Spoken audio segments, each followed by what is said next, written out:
And on the day we were meant to have our cans being printed, I think we had about maybe 6,800 cans being printed on that day, right? On that day, I open my laptop, I go to my Outlook, and I see, oh, wow, I have a new email from IP Australia. I open up the email, feeling really excited, and I see Frisson has not been accepted. It is too close to a similar trademark we already have. So, on that day, literally within minutes of all the cans being produced, I had to call up our can supplier and be like, hey, pull that from the production line right now. Welcome to Multiple Hats, a show about STEM professionals who have gone off script and carved their own path beyond the tracks that were set for them. Science, technology, engineering, mathematics, medicine, how they found their why and what it takes to make it happen. Hey, Angelique here. Do you like multiple hats? Then I want to hear from you. Reach out on my website and let me know what interests you most and what do you want to hear about. I'm Angelique, and on the show today, I talked to Alinta Furnell, the CEO and co-founder of Synbiote, a company focused on making high-grade, high-strength industrial bioplastics. If you like plot twists and incredible young people at work, this episode is for you. Synbiote did not start with bioplastic. It started with brewing a non-alcoholic beer, which the three co-founders launched from scratch and no prior experience in 150 days. Yeah, you heard that right, 150 days. And that's really fast. How did brewing a beer lead to bioplastic, you ask? Well, I've got a story for you. Hi, my name is Alinta Furnell. I'm co-founder and CEO of Synbiote. You believe that biotech holds the key to a sustainable future. What does that mean? So I love talking about biotech. And I think when we really talk about this concept in action here, really need to go back to first principles about what biotech actually is. So biotech to me is really about looking at the natural processes around us and being able to harness that for modern day use. So with biotech holding the key for a sustainable future, I think it already is creating a sustainable future. So things like, for example, applications of materials where we're taking inspiration from them, even nature starting to bioremediate certain toxic waste that's occurring around the world. That is biotech in action, already creating a sustainable future naturally. It's very interesting that you see it this way because I think many people associate biotech with artificial, with synthetic chemistry, with medicines, with things that we like are non-natural. So it's a completely flip on the definition that you're giving here. And that's the first one that I hear this way. So it's actually a nice shift of perspective. Why do you see it this way? What makes you feel about biotech this way rather than dissociated from this artificial version of it? It's so interesting that you mentioned this kind of artificial notion. And I really think that this is one of the biggest misconceptions is that GMOs are bad, everything is artificial, synthetic biology is completely unnatural. But really, when we're doing things like synthetic biology or when we're doing things like making a GMO food product, a lot of the times we're actually taking inspiration from nature on how to actually do these processes. So for example, like if we look at something like corn, the corn that we're eating today is not what corn actually naturally looks like in its very kind of primitive form, right? The corn that we're eating today has been engineered to be this really delicious type of food, right? But if you look at pictures of the original corn and what it looked like, I think you'd be pretty shocked to see it's very different to how it is today. Very disappointing, yeah, I know. Watermelon's the same. Yeah, right? You'd be pretty disappointed. Yeah.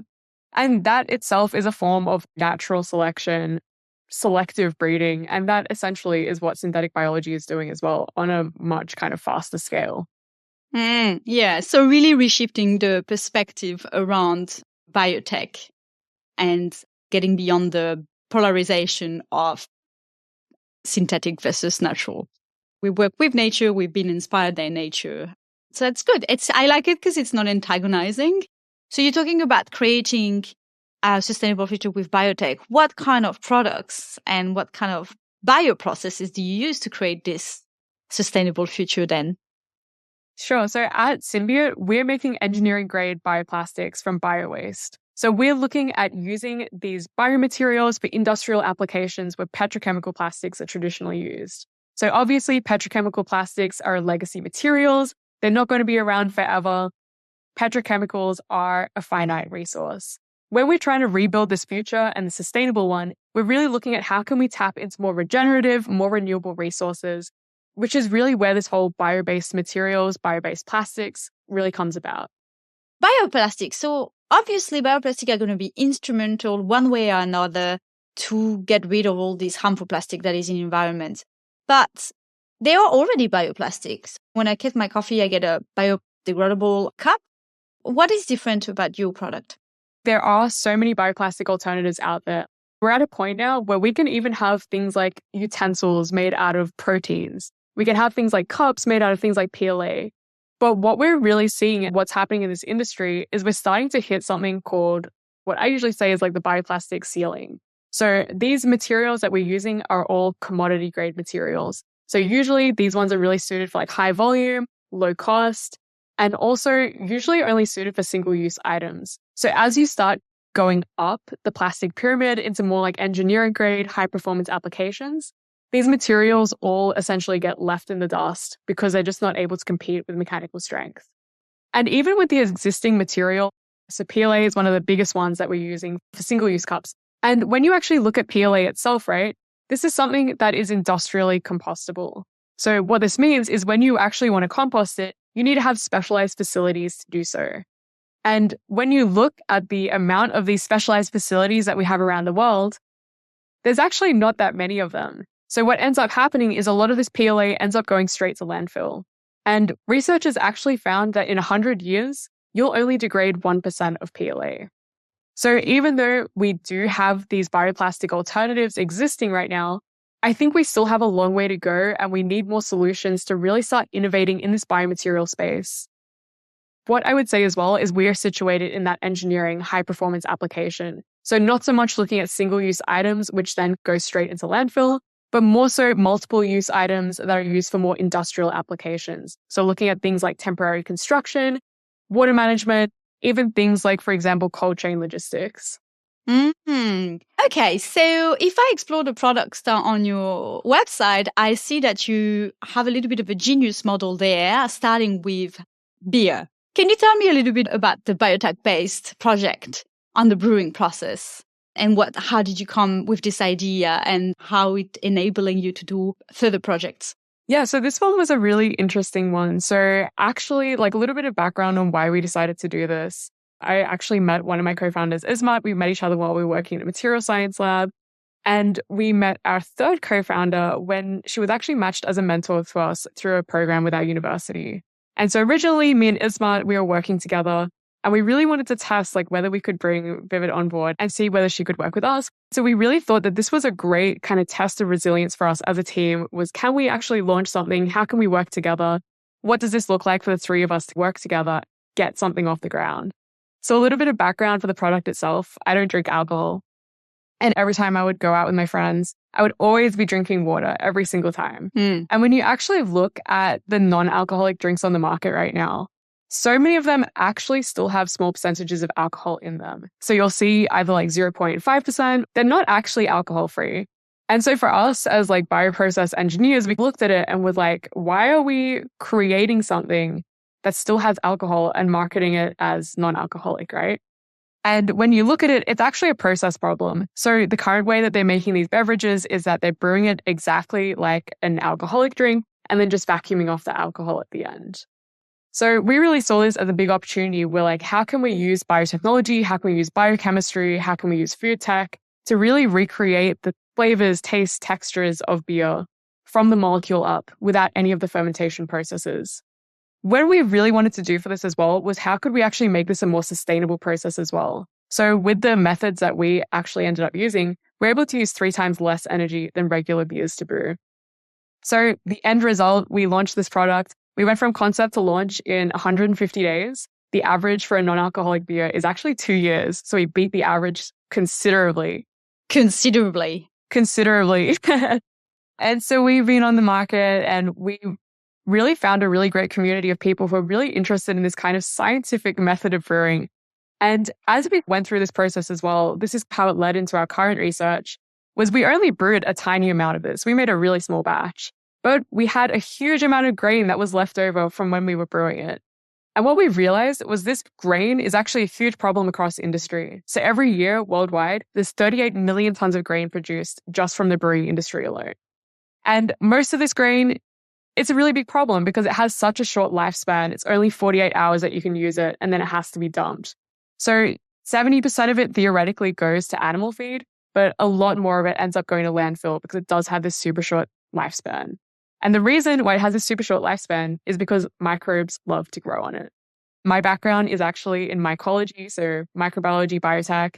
And thinking about it, if microbes love to grow on this so much, this could actually be such a really great source to actually use as a feedstock and a really nutrient-rich one to start doing microbiology experiments, start growing microbes on, and then using that as microbial factories to produce other types of products. So that's how it led into our current biomaterial research today.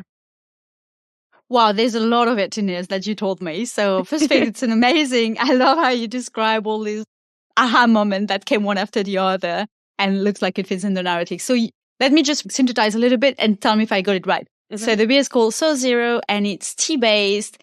And you came with this idea thinking there's not a lot of alternatives. I'd like to have a better alternative. Let me look at the process. It's a process issue. And you're able to find this process more efficiently. And it doesn't have any alcohol at the end. And then while doing that, you got the grain that is left over, and you're saying this grain is a problem around the industry, and now you can use this grain more than just for feedstock or even use it beyond these 2 days short lifespans by growing microbe. Take me through a little bit at the end of that. What does it mean? So you take it, you're growing microbe on it, and then what do you do with it? So we're actually able to turn it into a really nutritious source to grow microbes on. And then we're able to use these microbes essentially as microbial factories. So these microbes are growing on the grain. We're then able to get them to grow the compounds that we need to make this biomaterial that Synbiote is researching right now. Okay, so the beer and then the grain and then the process of the grains feeds into the microbe grow the product that you need for the plastic. And it's a full loop. That's right, yeah. That's really good. Wow. And so you said 150 days from ideation to market, which is, fantastic. Now we've described an entire full loop. How did you come up with that loop? It was really this sequential process that came one idea after the others, or did you design, plan, and try to design that loop from scratch?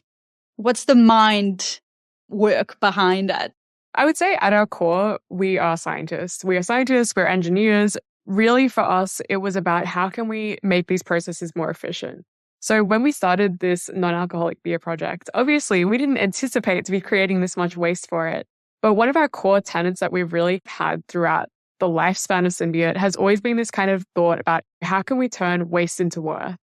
So what we really saw, like when we went through this, we were so surprised at how much waste we actually generated that it really kicked us off, like, how can we start working with this? How can we turn this into something more useful? And it really just slotted into our current R&D pipeline as well, which was very helpful.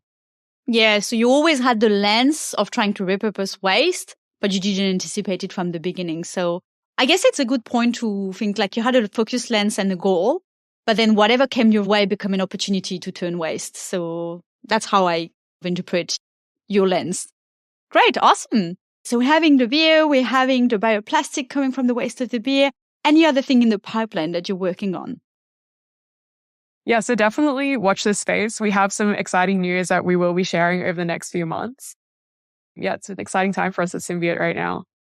Awesome. We're looking at that. I'll touch base in a few months and we'll see what's in the news. So what's in the name, symbiosis? What's in the name? Is it trying to find this symbiosis between different processes? Is that how that came about, this name? Exactly. So I'm actually really glad you asked that because I love kind of explaining the meaning behind the name. For the name itself, a lot of people are very confused by it. But when you go back to first principles of how we came up with it, we really wanted to be working hand in hand with nature. So, of course, one of the natural phenomena that a lot of people know about is symbiosis, where you have two organisms working together for mutual benefit of each other. They are better off because they exist together. So for us, it was really about how can we start integrating more of this phenomenon in our everyday lives, working hand in hand, nature and technology together for the mutual benefit of both the people and planet. Beautiful. I love the name. It rings really well also. So let's go back a little bit to your early career. And I love your profiles. It's got a lot of 1 year and 2 years here and there, and a lot of diversity in it of role, and lots of things done in parallel too, which fits really my multiple hats celebration. Take me through this, and let's rewind a little bit to little Alinta. What kind of kid were you? Was science always in the picture? Were you a very curious kid? What is your relationship with nature? Obviously, growing up in Sydney, I was always very much in the outdoors, always around nature. I think something that was always like instilled from me from a young age was like respecting things that are around us, being able to respect that nature is so incredible and that this is something that we as like stewards of the earth really need to start be protecting as well. As a kid, I was always very interested in science, always very interested in learning about how things worked. Actually, interestingly, as a kid, I was also really interested in music. So I think my life could have gone either ways. I could have become a scientist or I actually could have become a musician. So obviously I went down the first path, but I could have had a very different life. There's no exclusion of them meeting somewhere later down the track. I've talked to a lot of people who give me the same kind of, oh, I really love this. And one example is Dr. Sue Pillen. She was a really good artist and just left that when she became a microbiologist. And now she's illustrating books on microbiology science. So maybe you'll find a way to make the microbes things in one way or another. Who knows? Okay, so very interested in nature, and the respect of nature inspired you towards this biotech, and the waste management gets into this respect of nature to become more sustainable. So I understand that. And how did you go into the biotech course? You did a bachelor in biotech. Was that just natural after high school, or how did you get some guidance?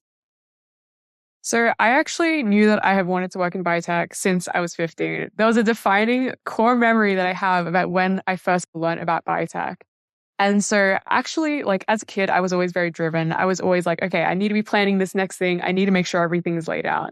So I remember I actually signed up to do like work experience at one of the universities here in Sydney. And so in this work experience, we were meant to come in and we were meant to shadow a different professor every single day. And so on one day, I think I was meant to be seeing like the physics professor or something, but he was sick and he wasn't in. So I got into the office and we were trying to figure out where should they put me? Who should I go with? And at that moment, the biotech person came through the doors and was like, hey, I've got some free time right now. Why don't you come up, see what we've got going in the biotech lab? And I remember like I was absolutely amazed at the stuff that they were doing. I had never heard of biotech before. I knew that science was a thing that we were applying in our lives. But this was really when I saw like we can actually use science to create tangible impact that we can see in our lives. So one of the things I learned about here was really, actually, Angelique, you might have seen this in Sydney, but there's a huge building right opposite UTS where there's like plants all at the side of it. Yeah, I've seen that. It's actually like a big wall of green. So anyone listening, you've got this big tarmac building in the middle of loads of other buildings, and it's a green wall just all the way up through. Exactly. And so I remember when I first saw that, it's cool, like it looks nice, like probably the architects had a lot of fun making it. But what I really realized and what I learned was these plants are actually there for a reason. It's like these plants are there to lower the internal temperature of the building. They're here to trap the dust that's going through the city. They're here to actually filter the air as it comes through. And that's what biotech is. That is a real life application of something that exists in nature, plants. We functionalize them, put them on a building, and they're now being put to work. So for me, I saw that when I was 15 and I was like, this is what I want to be doing. This is how I want to use science. This is how I want to use my time. This is what I want to dedicate my life to. And that was when I decided that I would study biotechnology. Wow, 15. I love how students go to those placements in university. That's a great idea. I encourage every parent to do that. I'll definitely keep in mind for my son when it's time for him. Because I didn't have any of those things. And for me, when it was time to pick university, it was really difficult, right? I didn't have the forefront thinking. So I really love that bit and how it's inspiring. So yeah. And for anyone who has the power of showcasing science or any trades, it's very important to do so with young people. Yeah, 100%. Yeah, awesome. And I love that you have that as a core memory too, right? It's very shaping the way you think. So love that. And so in terms of career path, we've got a first technician role in environmental monitoring in 2018. And then you did the first go at entrepreneurship with Aurora MedTech in 2019. Then we've got obviously the second go at entrepreneurship with Synbiote. And we've got some sales and marketing, product development, research commercialization at UNSW, and even PR internship at CSIRO. So most recently, you've joined iGEM startup, as well as enrolled in the 776 fellowship. We'll dig a little bit later about this fellowship and the role of community and structured programs, because I know you've done a few. But wow, quite a really rich last 6 years. I like to see as collecting tools. Can you tell me about your experience through that? How is this all fitting in your picture? And how did you go from one to the other? And what do you take from each? It's really interesting. I think like whenever I see it laid out, I think like I counted it up. And since I was 15, I've had 18 different jobs. It was crazy. And like a lot of them, I remember even when I was in like high school, I'd be working like full-time hours, like alongside school. Like when I was in like university, I think at one point I had 5 jobs that I was running all simultaneously and everything was working somehow. Everything made sense. Let's just take a break. How many hours per night do you sleep? I'm one of those people, I have to sleep like 7 hours or I can't function. I have to sleep 7 hours. So somehow everything will fit in. I don't know how, but it all fit in. Maybe we'll think about that a bit later, because that's definitely creating times is something I want to explore. But let's go back to that. So you made it all fit. You were definitely someone that liked to ping pong to different things and get those multiple hats. Again, I love it. So I guess what I really saw as soon as I entered university, I realized like I wanted to be in biotech. Biotech is not just science. Biotech is everything from looking at the research, looking at how to translate the research, looking at how to commercialize the research. It's everything from end-to-end pipeline. And I really saw like if I myself wanted to make it in biotech, I would have to get skills in all of those different areas, or at least figure out which one do I actually like best, which one am I best suited for, right? So I realized very early on my role and what I love doing was that more kind of research translation, commercialization side of it. So I decided, you know what? I have this opportunity to study biotechnology. Alongside that, I want to make sure I have every single skill leading up to that commercialization stage in that kind of role. So starting working as a hardware technician, that one was an interesting one. I learned a lot about different applications of different hardware. We were specifically looking at like environmental monitoring equipment. So working with clients, trying to onboard clients, as well as getting equipment to them, figuring out what they actually need. It was a little bit of a sales role, as well as a lot of actually looking at hardware, figuring out why it's not working, figuring out how we can fix it, which was really fun and interesting. And then moving forward, looking at more of the sales roles. So for example, when I was working in like education, like actually managing client accounts and like trying to like make sales, always something I found extremely fun. I love working with other people. And then, yeah, other ones like product development, as well as working in PR, like communications, it just seemed like a logical next step to fill the gaps that I identified in my skill set for the work that I wanted to be doing. So you had this plan of collecting skill set from the age of 15. Yeah, pretty much. Way ahead. I'm trying to remember what my plan was when I was 15, and clearly wasn't as spot on as yours. So amazing, really good. And I really love this holistic perspective, right? Because that's something that I live and brave. I find that many companies work in silos, and breaking the silos is the most difficult things because everybody looks at their one lane and they don't want to see how it interconnects with the things. But once you see that bigger picture, you're going to make the pieces of the puzzle in a completely different shape and path, right? You're going to engage with different people. You're going to hire different people than if you're only looking at this one lane. So I really love this perspective and admirative of the fact that you had this mindset very early on, which is quite impressive. I guess so. But then also, Angelique, I feel like I was really just doing what I loved doing, right? So like for me, when I was like 15, my first job was actually KFC. Like I always bring this up whenever I talk to people, right? Because I always think that like people think, oh, really? What would you learn when you're working there? Like I was 15, learning how to sell products to people, figuring out what does the customer actually want? How can I make sure this is like a good experience for them?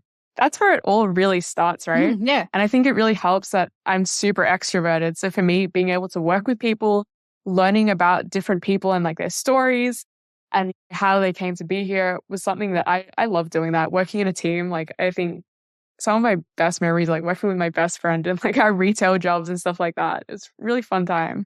Yeah, I know you're absolutely right. Every kind of like jobs can give you some type of tools and skills that you can reuse later. So it's good to have this mindset of everything is a learning opportunity. Definitely love that. And I can see how it brought so much richness into your career path. So thank you for taking me through that. And why did you start entrepreneurship rather than then continuing in maybe PR or marketing or sales? I really actually like when I first started Aurora MedTech, it was me and a group of my friends. And before I started, I think I actually had no idea what a startup was. Like I didn't know anything. I didn't know what a pitch was. I didn't know what an MVP was. I knew about research. I knew about how to do science, but I didn't know anything about that kind of like next step. But like I mentioned, my kind of goal and like why I decided to study biotech was really because I wanted to see that tangible impact in people's lives. And when I first got into this experience and when I learned about it, that was when I realized this is an avenue for me to start making impact. So with that one, actually, we got into it because we were all studying over at UNSW in Sydney, and they have a really strong entrepreneurship program. And so they had this early stage pitching competition. And one of my friends was like, hey, why don't we apply to it? We have some ideas, like we can do something in like diagnostics. And I really saw it as, why not? I've never heard about anything in this kind of like startup world. But as I got into it, I really thought, wow, like this is really where I can be making impact. And like this is what I could be applying myself to. So UNSW has a really strong entrepreneurship program. What I take from that is that really the environment in which you put a person is going to change there. So I can see both nurture and nature there, right? Because obviously your mindset has Yeah. always been like that. But you were also in a very rich environment that gave you opportunity to see. And that really gave you opportunity to try it on and things like that. So really beautiful example of nurture and nature and how we can accelerate young people's potential. Yeah, I totally agree.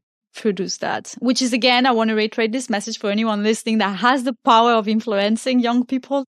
Just do. So Aura MedTech just lasted 1 year. So was that just a little bit of a trial, a little bit of a project like that? So I guess I was also considering like the time span that we were in. So we were all still students at this point. So we were all like studying full time while working on this on the side. So we actually got some pretty decent traction with it. We had like people signing up for like our pilot programs. We had like lab space that was ready to go here as well, which was super exciting. I think probably like the youngest people ever to get lab space at our university, which is very exciting.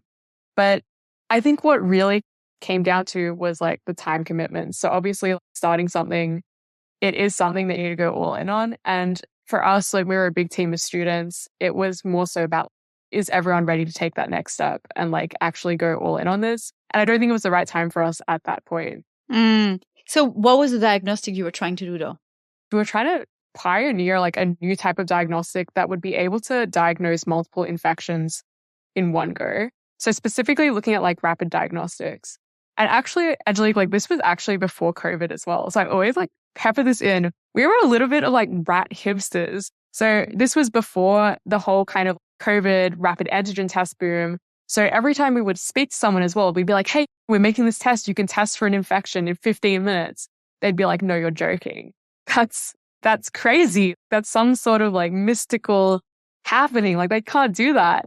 And obviously now with COVID, like everyone knows that you can do tests in 15 minutes. And obviously the legislations have now changed. It's a lot easier to commercialize these kinds of things. When we were working on it, not so much. So you weren't inspired by the pandemic. That idea just came before that. Wow. No, I had a crazy group of friends who were like super smart, really great at identifying these kinds of opportunities. So it was before the pandemic. How do you identify these opportunities? I think there are some people out there who are just crazy good at identifying different pieces of technology and different applications and different ways to do this sort of out of the box thinking. So right now, my co-founder, Ismat, he's one of those people. Like he's able to see different parts of science, like different elements, different bits of research, and just be like, hey, I know what that can be used for. I think it's just a quality that some people have, and it's super incredible. Yeah, like maybe it's a story for another topic, but I really would like to dig on what do we need to do to encourage this kind of mindset and harness more of the community problem solving. But what do we need to do to that? Because science is difficult. And so if we leave it to only people who have high degrees and stuff like that, we're missing out on talent pool. So should we leave it at only very highly qualified people, or should we democratize it more? Then again, back to nurture and nature. Obviously, you have people that are quite switched on, but how can we catalyze that and harness it in more people? Even with that kind of point about like nature versus nurture, like I think my personality type is I'm someone who like I will have a problem and I will not be able to sleep until it is solved. Like I will keep working on it, thinking about it, obsessing over it until it's done. So I think even if I hadn't found like startups, if I haven't found this kind of like world of like entrepreneurship and like ventures, I would have applied that same mindset to something else. I don't know what my life would look like. Obviously, it can go either ways. Having that kind of like obsessive personality can lead to bad things. But for me, luckily, I was able to channel it in a positive way, right? Yeah, you were nurture, and that just gave you the opportunity to do that positively. I'm sure you would have done it positively anyway, but yeah. Very interesting. Wow, I'm really baffled. Really great. So let's go back a little bit for the first step. So with the multiple hat, I also aim to dig really on those first steps so that any aspiring change maker listening to us right now would think, oh, maybe this is something that I can start. Not to say the same venture, but obviously, how do you get from an idea or, hey, let's do that, guys, to actually doing something? So what was your actual very first step when you got, hey, let's make beer?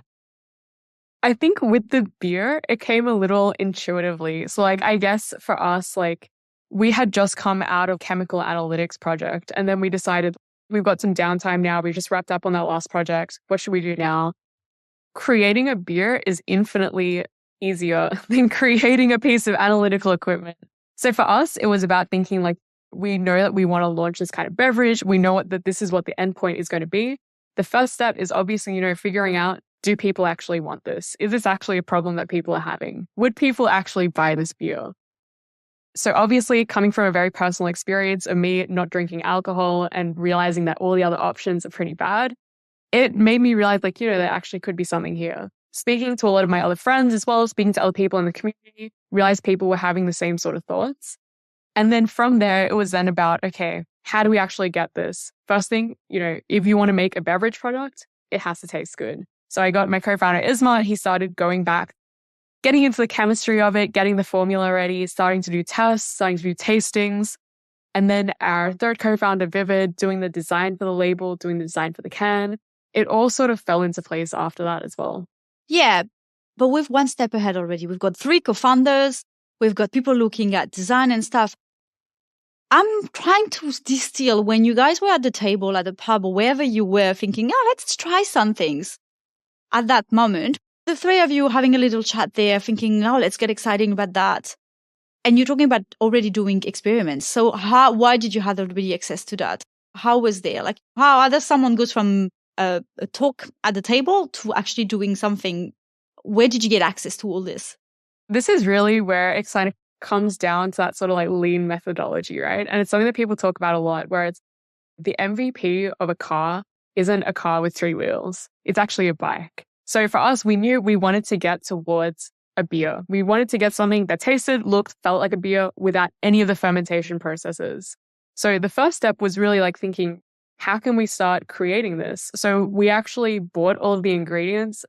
My co-founder Isma started experimenting in his kitchen. So actually putting things together, starting to make like very tiny batches. So it really started on a very small scale before scaling up to that commercial run. Yeah, so kitchen. We started with the kitchen, which everybody has a kitchen. That's great. Everyone has a kitchen. It can be quite daunting and overwhelming to start something, but sometimes you just see that it's very few steps. And so we started in the kitchen. It started to taste good. We're thinking, we're having some traction in there. And then from there, so you've got something in your hand that tastes good. And what's next? Something that was really big throughout that whole process was actually sales. So sales was another thing. I honestly really wanted to develop this for myself as well, especially with biotech. So typically when we're looking at innovation in biotech, we're looking at super long innovation cycles. So you could go from concept to market, not in 150 days like we did, more in like 10 years. It's such a long time to get that kind of research and development going, get that testing going. If you're doing pharma, clinical trials, even more complicated.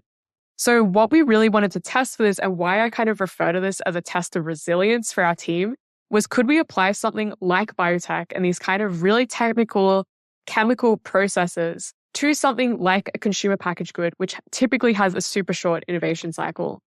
So what we really started working on was day one, how can we do things in parallel? So one of the things that I specifically was working on was sales. So for me, I've had experience in like enterprise sales. I know how to speak B2B. So I know how to speak to businesses. I know how to get these sales off the ground. But could I really scale that down and get it to be something more in that rapid innovation cycle?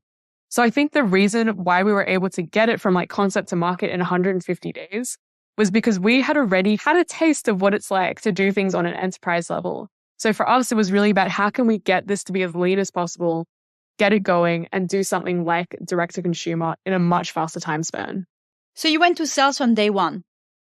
Yes, that's correct. We went from sales from day one. So for us, it was all about, how can we get the right strategy for this and how can we really maximize our time? We had a team of 3 people. Typically, if you look at other kind of brewing companies, a lot of them have like huge teams, huge amount of resources. So we really want to see like, how can we do this as lean as possible? So for us, our strategy was actually not to go direct to consumer, but we were actually looking at like office spaces, co-working spaces, event managers, and selling through those channels instead to get it to be even faster than what it was.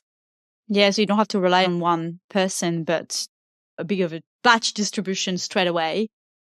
So what, you just made a list of 100 companies that you, or co-working space that you could target and went one by one asking, or you already had your network and leveraged that? So the strategy for this one, it was a little bit leveraging our network. It was also a little bit of leveraging personal experience. So for me, I never drink alcohol at events. So every time I had gone to a venue, I had noted, yep, this one only has water. Or like, yep, this one only has soda. So every single time I would go to those kinds of places, I would note it down. I'd be like, all right, that's one that I need to contact.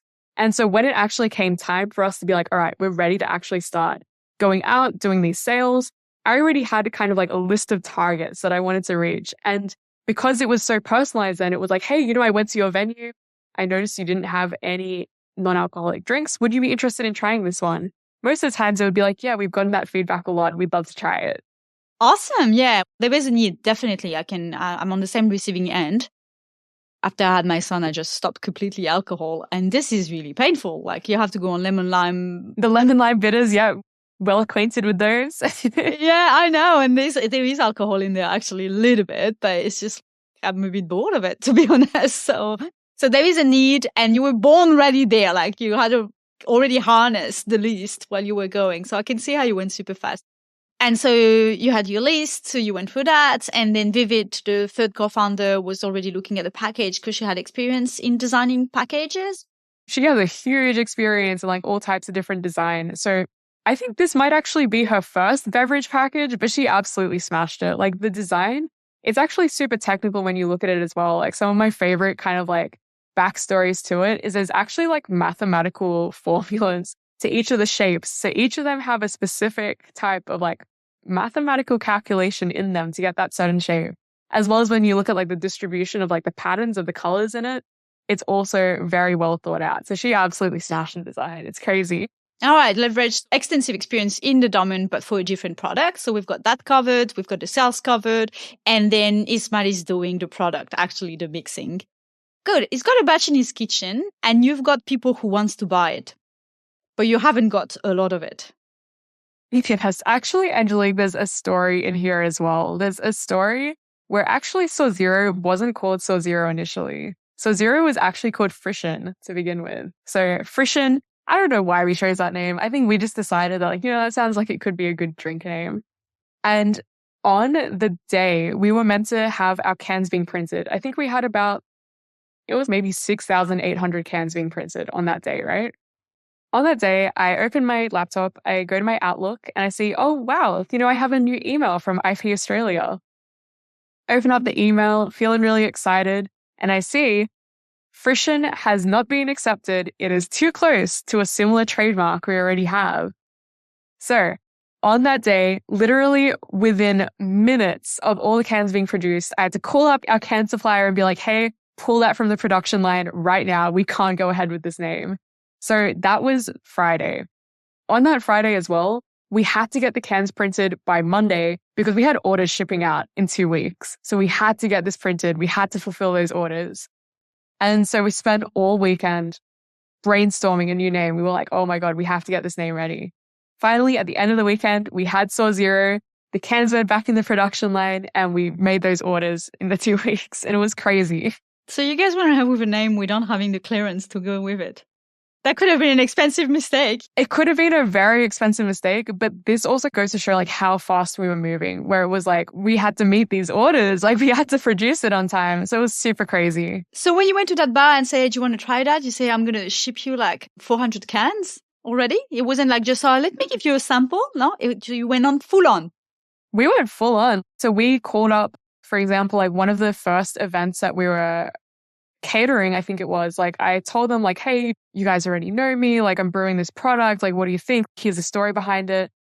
And I think what really sold these first initial cans was the story behind it. So like thinking about we're a team of scientists, we're working on this product, like it's going to be like this. And it was really about cultivating those like personal relationships with the event managers, with the caterers that we sold those initial cans to. I love it. It's a very ballsy move. I love it. It's great.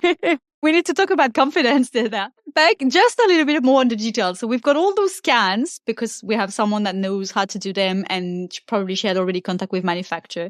You've got all the cells worked out. I just want to understand how you scaled up the brewing. Yeah, I mean, actually, Angelique, also like to point out, we're not brewers. We aren't in the brewing industry. So all these kind of like manufacturers, like suppliers, these were all things that we figured out in those 150 days. Like, I don't know how we pulled it off actually. But those were all things we were starting from scratch. Scaling up the actual formula itself, that was also a crazy story in itself. There was actually like a point where we nearly blew up the entire brewery because we were using natural tea leaves. And we didn't realize when you put 40 kilos of natural tea leaves into a vat, it's going to expand. So we had one crazy moment where like everything nearly exploded. We had to restart the batch. Again, we had these orders shipping out, so we needed to solve this super quick. But yeah, that's a lesson in scale up and making sure you consider what things are like at scale. It was a crazy experience. It was very fun. Amazing. I love it. This is so awesome. I love that thing. Like, I'm a bit risk averse. So before I go into something, I kind of map out and anticipate what could go wrong and try to mitigate the risk. Yeah. And at the end of the day, I still believe in this approach, but I also know that it can slow you down a lot. Because if you start thinking about everything that can go wrong, gosh, it's overwhelming, right? So maybe you never do anything because too many things can go wrong and you don't have the answers and you don't have the time pressure to actually get those answers out now, right? Yeah. Whereas your approach is completely different. It's let's put it off and see how we go. What would have happened if you didn't make that? It's really interesting that you say that, Angelique, because even when I'm thinking back on the process, I'm like, no, I think we considered all the risks. Like when we were doing it, it didn't feel risky at all. Like it felt like this is all within reason. I guess also it kind of goes to show like we pulled it off. Like we met those orders, right? I think for me, it's like the calculation of the risk is really more so about, like what could actually go wrong. Like things like for the trademark, I think also a little bit of naivety helps. I didn't even think it was a possibility that the trademark could be rejected because like when we had submitted it, right, like we had done all of like the checks. In my mind, it wasn't even a possibility that one letter could throw off the entire trademark, right? And even with stuff with like the scale up, like we had gone through with the brewers, like we had asked them, what do you think about this? How do you think it's going to go? It was all above board. It was a complete kind of like freak incident that just happened to come up. And I think that's the same for any kind of product launch, right? Anything that can go wrong, it will go wrong. Yeah. And so you rock up to brewers, you're 3 young people, and you tell them, well, we want to brew these new drinks that no one's done before. We have this new process that we think can work. What was their reaction? Yeah, let's give it a go. Let's give it a go. Yeah, so they were very open. Yeah. Did you have to pay for the space, the things ahead of time? Yeah, so like essentially we kind of wanted to keep asset free. We're not brewers, right? Like I think didn't want to have our own facilities, didn't want to be tied down to that. So we went the contract route. So we ended up contracting a facility and using their ones, which was a really smart decision for us, I think, in the long run. Yeah, but one of the things that I hear, for example, in biotech, in one of the company we interview, bioresorbable implants, the manufacturing was a bit difficult because no one lets you do those trials on a manufacturer scale. Whereas you went in and they were happy to do that. So that's completely different reactions. And you didn't have to go overseas or anything like that. I think it's kind of something that we're applying now as well. Like even with our kind of biomaterial production, it's like, how can we leverage resources that are already around us at the moment? Especially when you think about scaling up or like getting projects off the ground, a lot of people invest in assets before it's the right time to do so. And then once you've invested in those assets, like what happens when the project changes? What happens when you need to move facilities or you want to expand globally and you're tied down to these assets that you've already invested in? So I think for us, that was the reason behind it. Yeah, but the challenge is like you need to have a manufacturer that lets you go in, even though you don't have a robust track record or anything like that, and you don't want to make suddenly 10,000 liter or 10,000 item. Yeah, that's true. Although you went quite over a big scale. So you said 6,000 to start with? That's a small scale, actually. I mean, if you look at like some of the huge manufacturers, they're making like tons. It's crazy. Okay, so costs. So it looks like you had quite a fair bit of upfront cost then. So what are we looking at ballpark upfront cost before even getting money from the customer? Actually, Angelique, we're talking four figures here. We're talking four figures. Wow. We really wanted to test, can we do something like this kind of manufacturing with a really limited budget? So if you look at some of the other manufacturers that are making these kind of like beverage products, they will usually have crazy spend, crazy amount of time spent on it. For us, it was really about how can we do this again, like as lean as possible. So when we did all of our kind of testing, when we did all of our manufacturing, we really worked the system to kind of get this to be as low cost as possible. So it did end up paying off in the end. So under 10K, you can print 6,000 can and have loads of liters of a product brewed in a professional manufacturer. Yeah, exactly. And you didn't negotiate discounts or things like that. That's just the costing and having selected the right people. I think negotiation does come into it a little bit. Building supplier relations, building like relationships with your manufacturers, it does come into it a lot. But again, like these were all things that we did from scratch as well. Like we didn't previously have any contacts in the brewing industry, nothing in like manufacturing cans or anything like that. It's all things that we identified as this is something that can be optimized. This is where we can make some savings and going from there. Wow, great. Really good. Yeah, because a lot of the project we think, oh, we'd save at least 30K or something like that. But under 10K is a pretty decent amount to go saving, even for young people. You team up, you were free. So I guess it was not just one person. Did you also get some funding help from the communities or your families? Or I imagine for 10K, you don't go raise money, but what was the funding approach? So funding approach for this, we actually had some like leftover, like I mentioned, we had just wrapped up on one of the projects that we were doing previously, chemical analytics. So we had some like leftover funds from like prize money. It was totally like non-dilutive. So we had the money in the bank. And when we really wrapped up that project, we were like, okay, what could we do with this money now that we have it? Where can we go with this like limited amount of cash? Amazing. So I really want to talk about communities. You've done the UNSW 10 Health Accelerator. You've been part of the Peter Farrell Cup competition. You did also the Creative Cooperative first cohort of Anyone Can. And you're now a fellow of the 776 Foundation. Can you explain what it all entails? How did you come about those and the impact they had in your journey? Yeah, I totally think that community is everything, right? And especially as a founder, it can get super lonely sometimes. Actually, one of the programs that I wanted to shout out was like the Anyone Can startup program, right? And so I started this one when I had just left my corporate job and had just gone full time on Synbiote. So we had just got a lab space. I had just gone full time on it. And I was the only person working full time on Synbiote at that point. And honestly, like it was super lonely. It was really lonely rocking up to the office. Sometimes I'd be like the only one here. And having that kind of community from the Anyone Can program, I really found that to be so motivating. Working alongside other founders, people working on like really cool projects, really cool things, essentially like doing their life's work. It really reminded me like, this is what it's like. I had this community of people supporting me. And it was really crucial in those like first early stages. Moving forward now as well, like you mentioned, I'm in like the 776 Foundation Fellowship. That is another community that I'm so grateful to be proud of. If you look at like the cohorts of like people in the 776 fellowship, there's people working on the craziest stuff I've ever seen in my life. And just being part of that kind of community of people doing their life's work, working on things that are super exciting, super cutting edge, I find it really motivating personally to just be part of that kind of community and surround myself with people like that. So it's a 2-year program. How competitive was it to get in? So I think the current stats, it's like a 1.3% acceptance. How did you nail it? Honestly, I think a little bit of luck, a little bit of right place, right time. I'm super grateful that I was accepted into the cohort.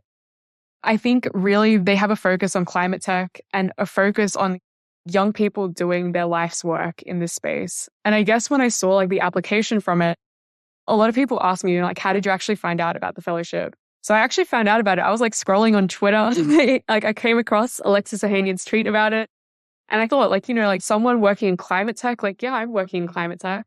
Someone who's like below this certain age. And I was like, yeah, I'm below that age. And it kind of made me think it felt I was in the right place at the right time to have access to this opportunity and to have the experience that I've had. Yeah, because it's for 18 to 24-year-olds. Yeah. Which is quite a narrow time. And you have to not be in university. So it excludes another tranche of people that need to do the degree. You graduated before that. Yeah, that's right. I was 22 when I got it. Yeah, you graduated before that, and then you lined up so much experience in between. So I think you were a good fit for that too, right? But yeah, so quite competitive, 1%. Well done. Thank you. Thank you. I'm so grateful.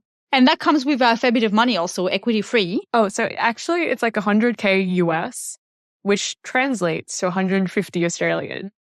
Yeah. This substantial equity free, right? And I really love that program though, because their focus is to empower young people, give them time and money. It's quite a big, bold bet to go on 18 to 24-year-olds and give them that amount of money. And yeah. But again, we're back to what we were saying. Young people are like the inspirations. They've got the energy. They've got the ideas. If you nurture them, what can go out of it? So I'm curious to see what can go out of it. And I'm sure a lot of it will come out of that. How about the UNSW 10X program? Can you tell me a bit more about this experience? So I actually started the 10X cohort. I actually joined that cohort when it was the pandemic. So we joined in 2021. Simultaneously during this experience, I was also writing my thesis. So I was doing my thesis on Antarctic mycology. And I was also working on the side, plus doing Synbiote. So we actually found, and at least for me, the lockdown was a time when I could really prioritize and reprioritize everything, right? So I had time to juggle all these things. Obviously, I couldn't leave my house. So it worked out that we were able to participate in this really great program that then led onto a lot of different benefits. So because we were part of the 10X cohort, we were able to get lab space at our university. And I'm even speaking from the university kind of incubation office space right now. What were all the benefits of that program? I think the real benefit for us was really having that structured approach. So like I mentioned, we did this during the pandemic. And I think this lockdown period for everyone was a time when everything that you knew about life and routine was suddenly disrupted. So at least for me, to be able to have that routine and know like, okay, for this time that I'm doing this accelerator, I know that these are the milestones I need to hit. I know that there's some sort of structure to my day again. It was really beneficial to us. We were able to make the most of it, which was great. Awesome.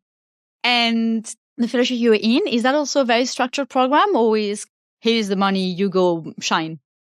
It's more so you are a builder. Your job is to build something and ship a product. So for them, we have some really great resources as part of the fellowship. So we have the community aspect of it.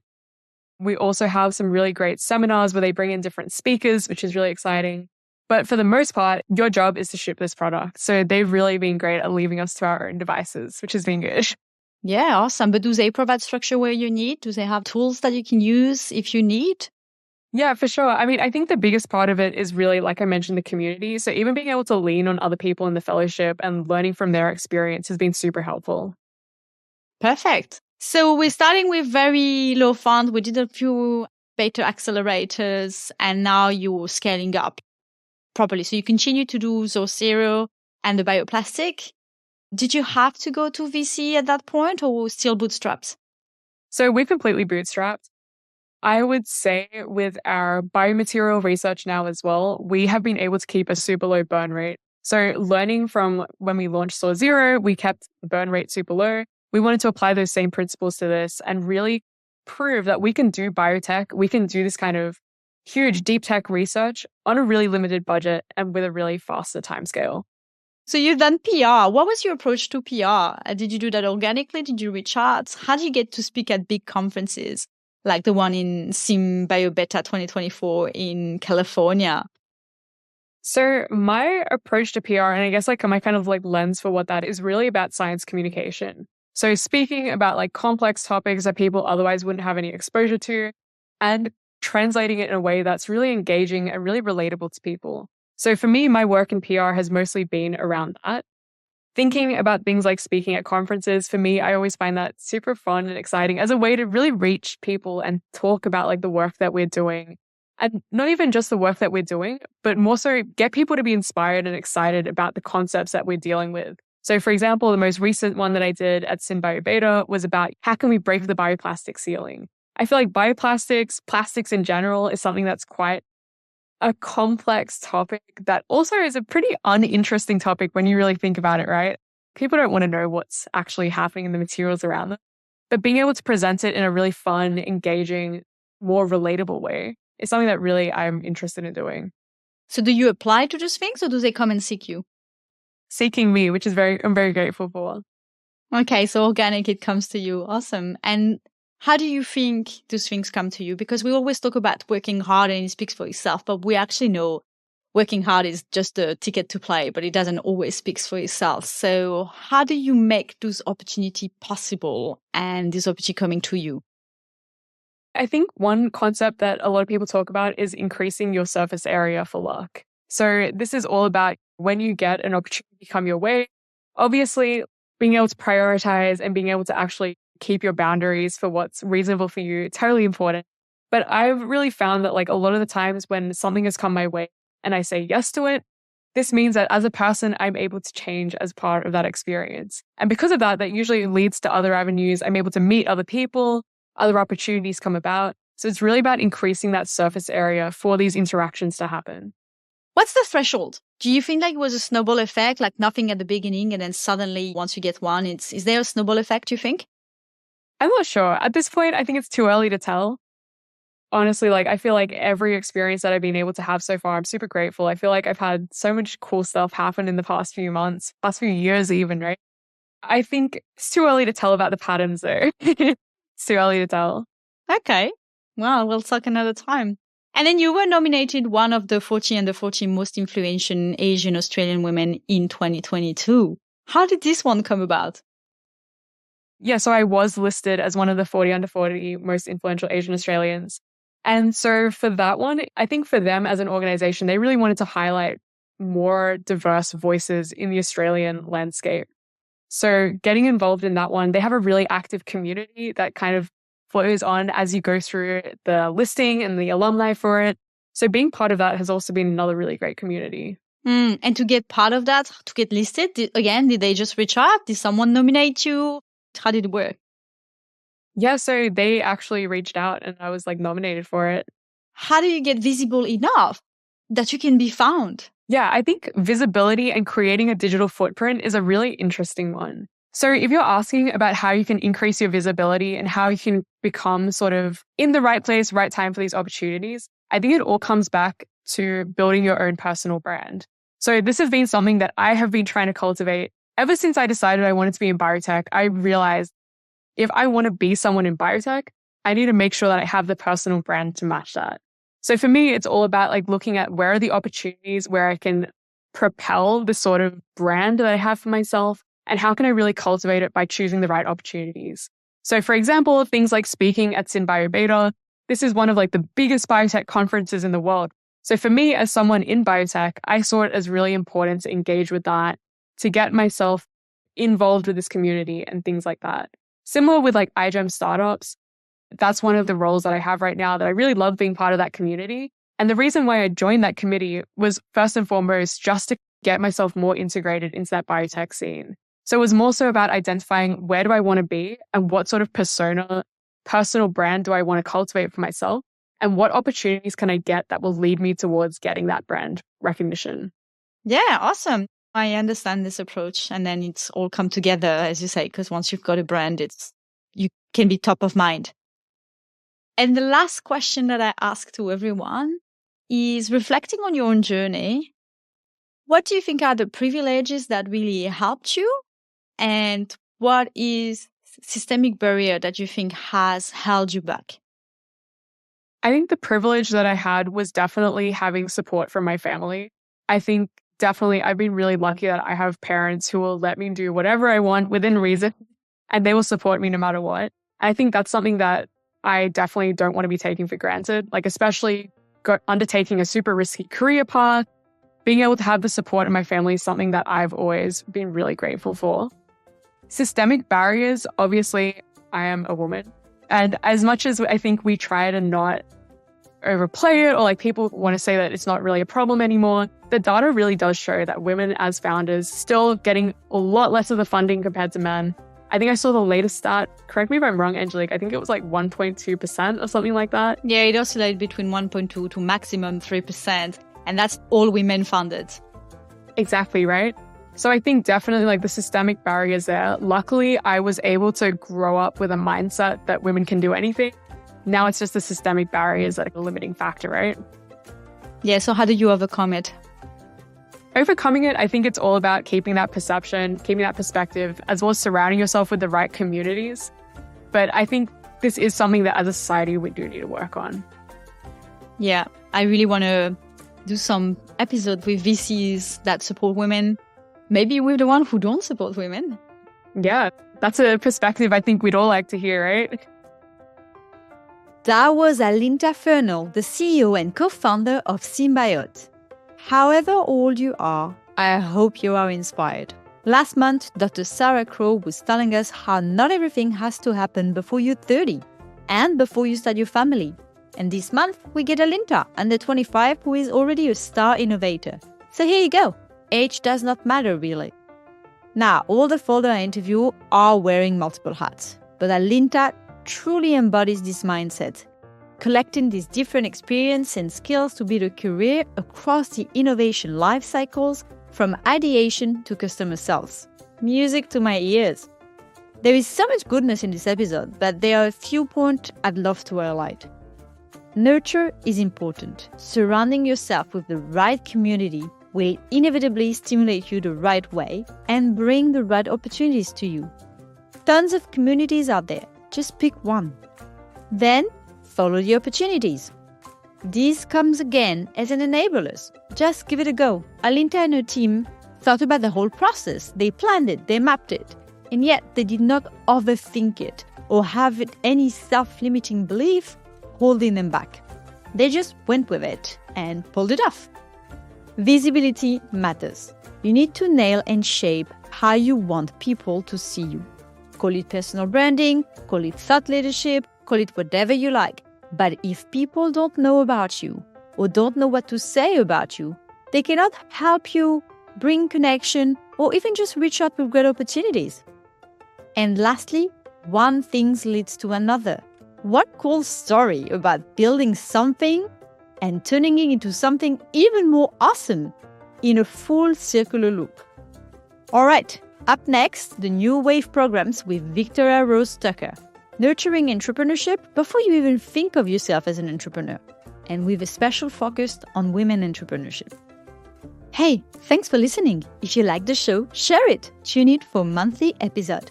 You can follow Multiple Hats. Visit my website. That's angeliquegreco.com.au. Or follow me on LinkedIn or Instagram for bite-sized insight. Just search for Angelique Greco. I'd love to hear from you. Reach out and let me know. What do you like? Who do you want to hear from? Leave me a message.